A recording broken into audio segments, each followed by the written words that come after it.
नमस्कार, news India देख रहे हैं आप और आपके साथ मैं हूं सुरभि तिवारी। वक्त तो चला है 10 का दम खबरों का और साथ ही अब सबसे पहले एक बड़ी खबर आपको बता दी कि फ्रांस के राष्ट्रपति मैक्रो का ट्रंप पर बड़ा बयान सामने आया। अमेरिका अंतर्राष्ट्रीय कानून तोड़ रहा है, ये मैक्रो की ओर से कहा गया है और इमैनुअल मैक्रो की ओर से इस बात को लेकर भी कहा गया कि अमेरिका अपने सहयोगियों से भी दूर हो रहा है। तो देखिए, ये बड़ी खबर इस वक्त आपको बता रहे हैं। इमैनुअल मैक्रो जो कि फ्रांस के राष्ट्रपति और साथ ही साथ ये भी अब सीधे सीधे अमेरिका को आड़े हाथों ले रहे हैं और सीधे कह रहे हैं कि अमेरिका अंतर्राष्ट्रीय कानून तोड़ने का काम कर रहा है और अपने सहयोगियों को भी वो दूर कर रहा है अपने आप से। आपको याद होगा कि वेनेजुएला पर जिस तरीके से हमला किया था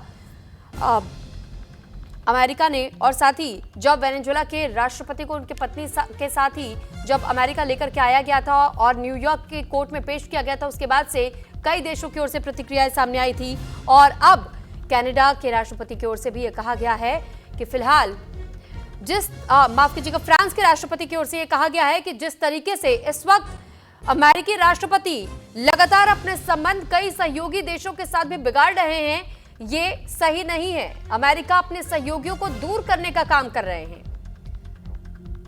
तो फिलहाल ये जानकारी आपको दे दी कि फ्रांस के राष्ट्रपति इमैनुअल मैक्रो की ओर से इस बार अमेरिकी राष्ट्रपति को लेकर के एक बड़ा स्टेटमेंट दिया गया है।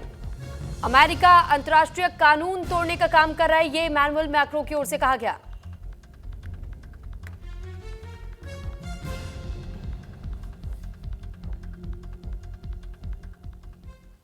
Et s'affranchit de règles internationales.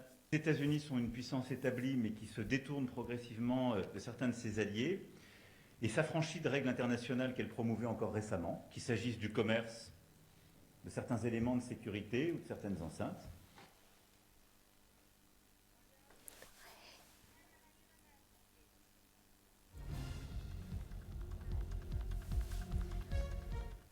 तो वहीं असम में राष्ट्रीय राजमार्ग निर्माण में धांधली के आरोप लग रहे हैं। बताया ये जा रहा है कि 4 लैंड निर्माण में आने वाले सभी पुल जर्जर अवस्था में हैं।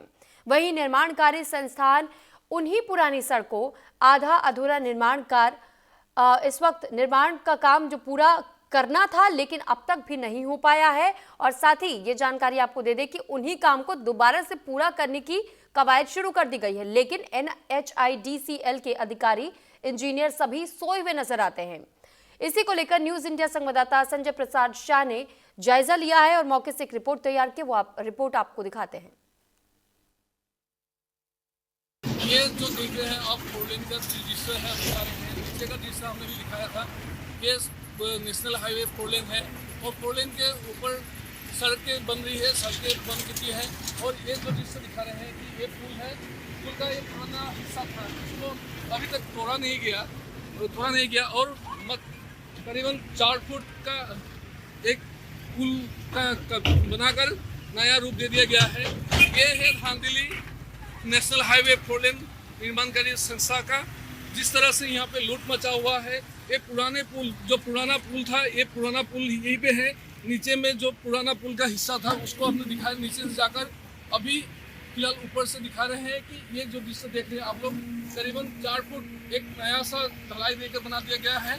और इस तरह से नेशनल हाईवे फोरलेन निर्माण में धांधली हो रही है असम में। और असम का ये एक्सक्लूसिव हम न्यूज इंडिया के दर्शकों को दिखा रहे हैं कि असम में जोरहाट से लेकर डिब्रूगढ़ तक का जो 40 किलोमीटर इलाका है, जितने भी पुराने पुल हैं उस पुलों के नीचे के हिस्सों को बनाया नहीं गया। गुजरात के बनासकांठा में आधारभूत सुविधाओं के लिए लोगों का आक्रोश देखने को मिल रहा है। दरअसल स्थानीय लोगों ने पुल नहीं तो फिर वोट नहीं देने के नारे लगाए। मामला अमीरगढ़ तहसील के काकावाड़ गांव से सटे हुए करीब 6 गांव के बीच बनास नदी का है, जहां नदी पर 3 साल पहले नेताओं ने पुल बनाने के लिए मुहूर्त तो किया था, लेकिन पुल निर्माण का काम आज तक शुरू नहीं हुआ। लोगों को बारिश के वक्त जान जोखिम में डाल करके आना जाना पड़ता है। वहीं ठंड के इस मौसम में पानी के अंदर से निकलना पड़ता है और स्कूली बच्चों को कड़ाके की सर्दी में पानी के अंदर से गुजरने को मजबूर होना पड़ता है।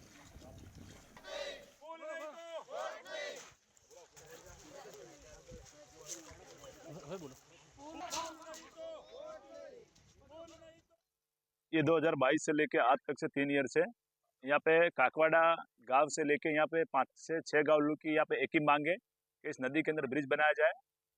जब जब बारिश की वजह से यहाँ पे बाढ़ आती है तब यहाँ के गांव या ग्रामीण के लोग और यहाँ के जो स्टूडेंट है जो जाते हैं स्कूल कॉलेज, इन सब की एक ही मांग रहती है हमारे यहाँ पे ब्रिज बना जाए। हमारे यहाँ ठंडी आप देख रहे हो कि ठंडी तो ज़्यादा ही है। यहाँ से बच्चे पढ़ने में बहुत दिक्कत होती है। ना कहने का मतलब ये पुल नहीं बनेगा तो बच्चों को बहुत बहुत कष्ट पड़ रहा है कि आने जाने में पानी में, देखो पानी बहुत ठंडा है, आने जाने में पानी बहुत ये ठंडा पानी, इसमें से बच्चे पैदल निकलते हैं तो ठंडा पानी के लिए वजह से बच्चे बीमार भी हो सकते हैं। तो जहां गरीब और जरूरतमंद मरीजों और गरीबों को मरीज जो यहां पहुंचते हैं उन्हें मुफ्त इलाज और दवाइयां मिलनी चाहिए, वहीं उत्तर प्रदेश के बांदा में बड़े स्तर पर सरकारी अस्पतालों में अनियमितताओं के आरोप सामने आ रहे हैं। मरीजों और तीमारदारों का यह कहना है कि अस्पताल के कुछ डॉक्टर सरकारी व्यवस्था को दरकिनार करते हुए बाहर की दवाइयां लिख रहे हैं, लेकिन इलाज के लिए जरूरी एक्सरे, अल्ट्रासाउंड और अन्य पैथोलॉजी जांच भी अस्पताल के बजाय प्राइवेट जांच केंद्रों से कराने की सलाह दी जा रही है। और नियमों के मुताबिक जिला अस्पताल में दवाइयां और अधिकांश जांच सुविधाएं उपलब्ध होनी चाहिए, लेकिन हकीकत यह है कि मरीजों को स्टॉक नहीं है या फिर मशीन खराब पड़ी हुए हैं, ये कह करके भेज दिया जाता है। मरीज मजबूरी में निजी मेडिकल स्टोर और जांच केंद्रों पर मोटी रकम खर्च करने को विवश हैं, यानी मजबूर हैं। और इसके साथ साथ मरीजों का यह भी आरोप है कि जिला अस्पताल में ड्यूटी करने के बाद कुछ डॉक्टर निजी तौर पर बाहर क्लिनिक में बैठ करके मरीजों से फीस भी वसूल रहे हैं।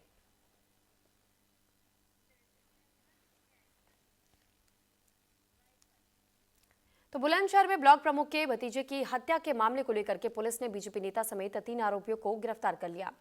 हत्या के आरोप में गिरफ्तार तीनों आरोपी भाई बताए जा रहे हैं। पुलिस ने आरोपियों से हत्या में इस्तेमाल पिस्टल भी बरामद कर ली है। हत्या के इस मामले को लेकर के 5 आरोपी अभी भी पुलिस गिरफ्त से बाहर है। पुलिस फरार आरोपियों की तलाश में जुटी हुई है। 4 जनवरी की देर शाम आम के बाग की पैमाइश को लेकर के हुए विवाद के बाद से ब्लॉक प्रमुख के भतीजे सुफियान की लूट के बाद से हत्या को अंजाम दिया गया था।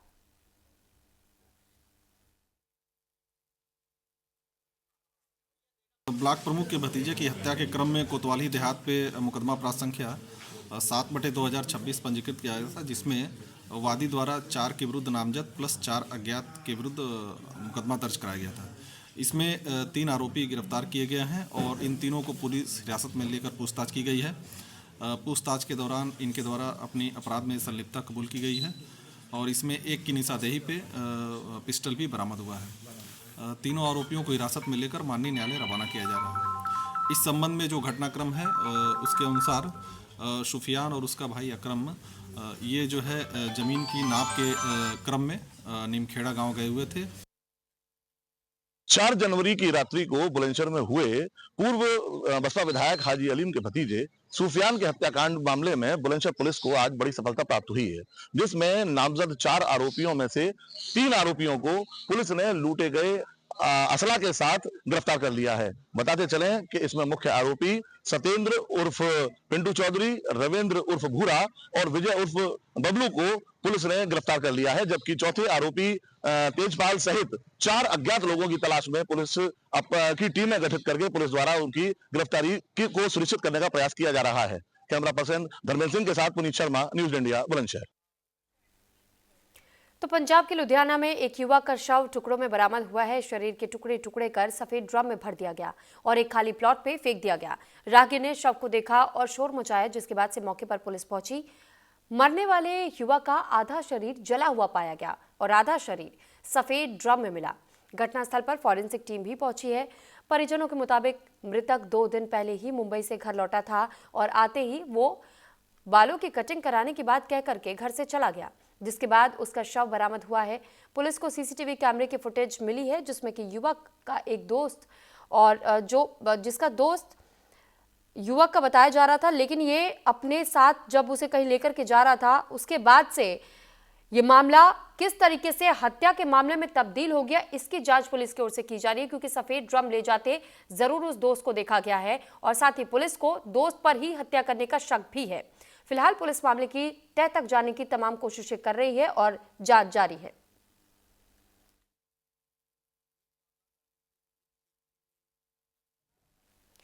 तो राजस्थान के हनुमानगढ़ में एमबीबीएस स्टूडेंट ने हॉस्टल के कमरे में फंदे से लटक करके आत्महत्या करने का मामला सामने आया है। छात्र रात में खाना खाकर के सोया था और बुधवार को दिन भर रूम से बाहर नहीं निकला।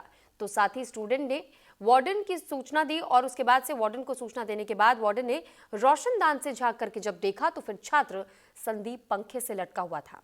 संदीप 2 दिन पहले ही घर से लौटा था। मृतक स्टूडेंट कोटपुतली का रहने वाला बताया जा रहा है। फिलहाल आत्महत्या के कारणों का खुलासा अब तक नहीं हो पाया। पुलिस ने केस दर्ज कर मामले की जांच शुरू कर दी है।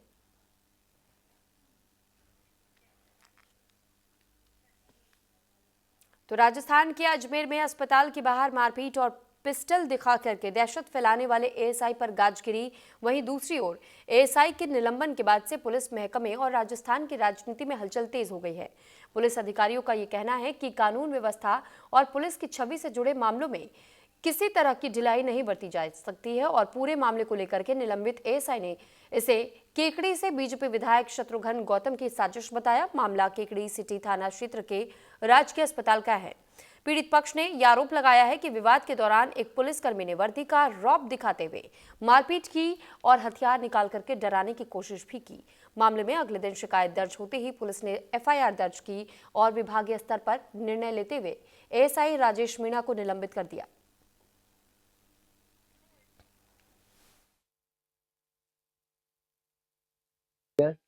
गांव सापुंदा में केकड़ी दिखाने के लिए आया था। मेरे पेट में दर्द था और छाती में भी हल्का हल्का दर्द था। फिर मैं कागज मेरे पास एसएचओ ने इतला दी कि आप तुरंत पहुंचिए, परसों के दिन घटना घटी है, डंपर से अवैध खनन करते हुए एक व्यक्ति की मृत्यु हो चुकी है, आप तुरंत पहुंचिए। इसी दरमियान परमेश्वर नाम के आदमी का फोन आता है कि मैं देवपुरा से बोल रहा हूँ, आप तुरंत आइए, आपके लिए एसएचओ साहब ने बताया, आप नहीं आ रहे हो तो मैं कंट्रोल को फोन कर रहा हूँ। तो मैं तुरंत पहुंचता हूँ वाया गुलगांव, सदारा, ओमेरू। मैं घटनास्थल पर पहुंचता हूँ, घटनास्थल से बताता हूँ कि सर ऐसी ऐसी घटना है, यहाँ पर 4 ट्रैक्टर और 2 जेसीबी खड़ी हुई है।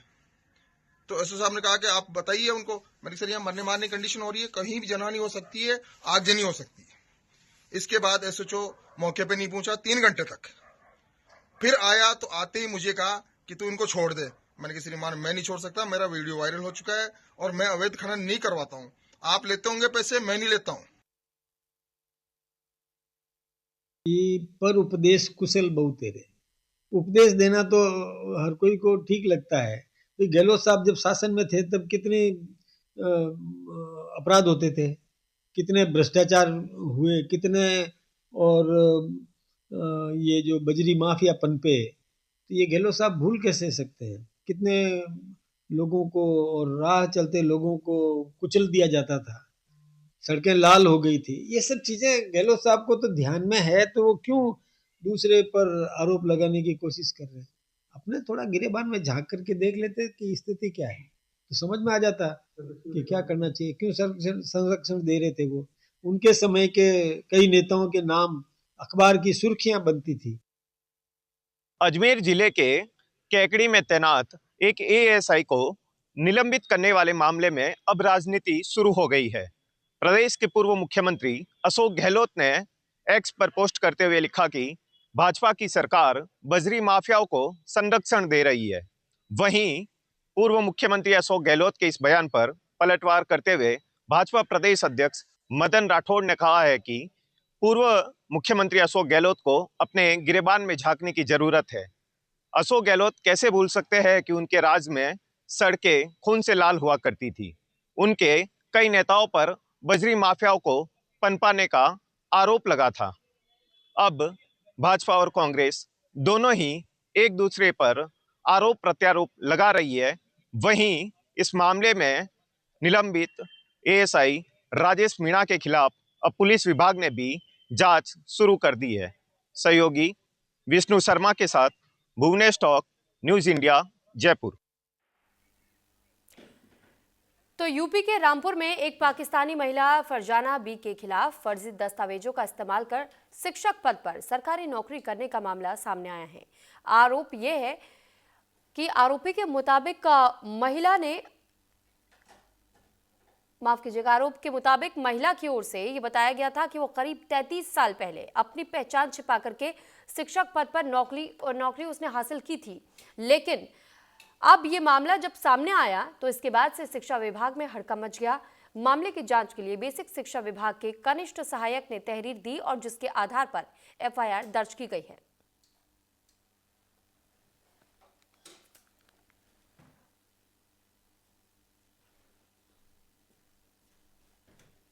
कर देने वाला मामला सामने आया है। पाकिस्तानी नागरिकता छुपाकर शिक्षा विभाग में नौकरी प्राप्त करने वाली माहिरा का भांडाफोड़ हो गया है। इसी पूरी घटनाक्रम पे हमारे साथ बात करने के लिए अपर पुलिस अधीक्षक अनुराग सिंह जी मौजूद है। आइए सीधे इस घटनाक्रम को थोड़ा समझने की कोशिश करूंगा। सर, ये पूरा मामला क्या है, थोड़ा समझने की कोशिश करें। थाना अजीम नगर में एक एफआईआर शिक्षा विभाग के कर्मचारी द्वारा अंकित कराई गई, जिसमें एक श्रीमती माहिरा अख्तर जो प्राथमिक विद्यालय में टीचर थी, उनकी सेवाएं समाप्त कर दी गईं, ये दर्शाते हुए कि वो पाकिस्तानी नागरिक थी और उन्होंने अपनी इस चीज को छुपाया और छुपा के प्राथमिक विद्यालय में टीचर का जॉब हासिल किया। इसमें अभियोग पंजीकृत कर दिया गया है और इसकी जांच चल रही है। सर, बताया जा रहा है जैसे कि 33 साल हो गए थे उन्हें नौकरी करते हुए, कभी शिक्षा विभाग में इसमें की कोई चीज पता नहीं चली या कभी जांच नहीं हुई। अब पता होने के बाद एकदम हड़कंप मच गया है। तो ये पूरा जो 33 साल हो गए उसको लेकर एक लंबा समय हो गया है काफी नौकरी करते हुए। अब किस तरीके की जांच और कार्रवाई आगे देखने को मिलेगी? कि अभी जो थाने में है वो इसी चीज का अभियोग पंजीकृत कराया गया है, यद्यपि उसकी सेवाएं 2021 में ही समाप्त की जा चुकी है और उसमें इसी आरोपों पे जांच की गई थी कि वो पाकिस्तानी पासपोर्ट से इंडिया आई थी और उन्होंने अपनी इस चीज को छुपाई कि उनके पास पाकिस्तानी पासपोर्ट है और उन्होंने यहाँ पे एक जॉब किया और बाद में उनकी विभागीय कार्रवाई हुई संबंधित विभाग से और उनकी सेवाएं 2021 में ही समाप्त की जा चुकी थी। उसी विषय में अब एक आपराधिक अभियोग पंजीकृत किया गया है। समस्त अभिलेख इकट्ठा किए जा रहे हैं, विवेचना प्रचलित है इसमें। तो सर, क्या इनकी वापसी दोबारा क्या पाकिस्तान होगी? अभी विवेचना में जो तथ्य प्रकाश में आते हैं अभी अभियोग पंजीकृत किया गया, उसी के अनुरूप कार्रवाई की जाएगी। बहुत बहुत शुक्रिया न्यूज इंडिया से बात करने के लिए। न्यूज इंडिया से वासिफ खान। जिस तरीके से अपर अधीक्षक साहब ने बताया कि आगे जिस तरीके की कार्रवाई होती है वो देखने को मिलेगा। रामपुर से न्यूज इंडिया के लिए वासिफ खान। तो कानपुर में दबंग बेखौफ नजर आ रहे हैं, जहां 15 से 20 नकाबपोश दबंगों ने एक युवक पर फायरिंग की और फिर पत्थरों से हमला कर दिया। दबंगों ने इलाके में दहशत और अपना वर्चस्व कायम करने के लिए युवक पर हमले और पत्थरबाजी को अंजाम दिया। हमले में युवक विशाल गुप्ता बाल बाल बच गया। दबंगों के हमले का ये वीडियो सीसीटीवी कैमरे में कैद हुआ।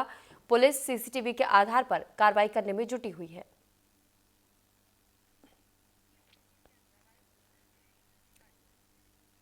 वहीं दूसरी तरफ मथुरा में दबंगों का कहर देखने को मिला है। नगला रामतला में प्लॉट की बाउंड्री करा रहे वीरेंद्र ने दबंगों पर 25 लाख रुपए की रंगदारी मांगने और फिर मजदूरों पर जानलेवा हमला करने का आरोप लगा दिया। पीड़ित का यह कहना है कि प्लॉट की बाउंड्री कराते वक्त 2 दर्जन से अधिक दबंगों ने मौके पर पहुंचकर के पहले गाली गलौज की और फिर मारपीट की। दबंगों ने मौके पर खड़े वाहनों में तोड़फोड़ कर निर्माणाधीन बाउंड्री को गिरा दिया।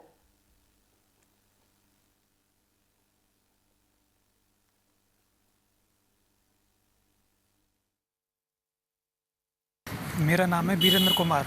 वीरेंद्र, क्या घटना हुई थी? क्या सर, हमने एक जगह ली थी जिसकी रजिस्ट्री हमारे पास में है और वहाँ हम कब्जा लेने के लिए गए थे तो उन्होंने करने नहीं दिया। फिर हमने पुलिस प्रशासन, राजस्व टीम और नगर निगम टीम से नाप भी करवाया उसका। फिर उसके बाद उन्होंने नाप किया तो हम बाउंड्री स्टार्ट हो गई उसकी। तीनों प्रशासन उसके बाद चले गए। जाने के बाद बाउंड्री होनी स्टार्ट हो गई। फिर उसके बाद वो लोग आए और उन्होंने ईंट पत्थर लाठी डंडों से मारपीट शुरू कर दिया। हमारी गाड़ी में तोड़ दी और काम करने वालों के औजार वगैरह सब छीन लिए। और वो लोग थे विजय प्रताप, दीपक, शिवम, मुनेश, अंकेश, सीटू, गुड्डी, प्रथम, गौरी शंकर, अजय, भोला, सौरभ, नीलू, अन्य लोग।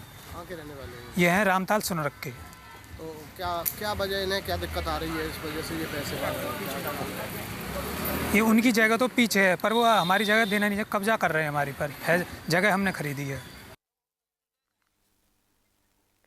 तो मेरठ में मां की हत्या और बेटी के अपहरण मामले को लेकर के समाजवादी पार्टी अध्यक्ष अखिलेश यादव ने पोस्ट किया है। अखिलेश यादव ने अपने पोस्ट में लिखा, मेरठ में मां की हत्या और बेटी को उठा करके ले जाने का बेहद गंभीर मामला सामने आया। भाजपा सरकार अपराधियों को संरक्षण देते देते आज जिस स्तर पर पहुंच गई है वहां से वापस नहीं लौट सकती, क्योंकि अपराधी उनके राज खोल देंगे। सरकार से कोई उम्मीद ही ना बचे, इससे बुरा और कुछ भी नहीं हो सकता है। भाजपा पूरी तरीके से नाकाम सरकार है और साथ ही ये भी उन्होंने सवाल उठाया कि क्या भाजपा की जो नाकामी है इसके अलावा इतनी नाकाम सरकार कोई और हो सकती है क्या। तो पोस्ट अखिलेश यादव का भी हम आपको दिखा रहे हैं। ईरान में आर्थिक संकट को लेकर के चल रहे विरोध प्रदर्शन के बीच पुलिस कमांडर की गोली मार करके हत्या कर दी गई। चलती कार को गोलियों से भून दिया गया। महमूद हकीकत सिर्फ पुलिस स्टेशन के कमांडर ही नहीं थे, बल्कि 2 दक्षिण पूर्वी प्रांत सिस्तान के और बलूचिस्तान में खुफिया इकाई के प्रमुख भी रह चुके थे। उन पर आरोप यह था कि उन्होंने खामेनेई के खिलाफ आवाज उठाने वाले बलूच समुदाय के लोगों पर सख्त कार्रवाई की थी। इसी वजह से वो लंबे समय से विवादों में भी घिरे हुए थे और इस हत्या की जिम्मेदारी सुन्नी जिहादी संगठन जैश अल अदल ने ली है। एक रिपोर्ट आपको दिखाते हैं।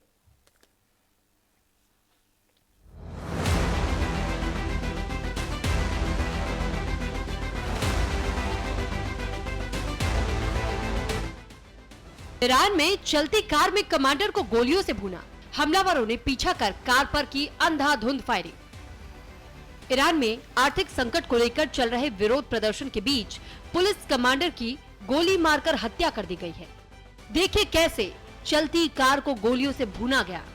वीडियो में देखा जा सकता है कि अज्ञात हमलावर पुलिस कार पर तब तक गोलियां चलाता है जब तक कि वो सड़क से उतरकर हादसे का शिकार नहीं हो गई।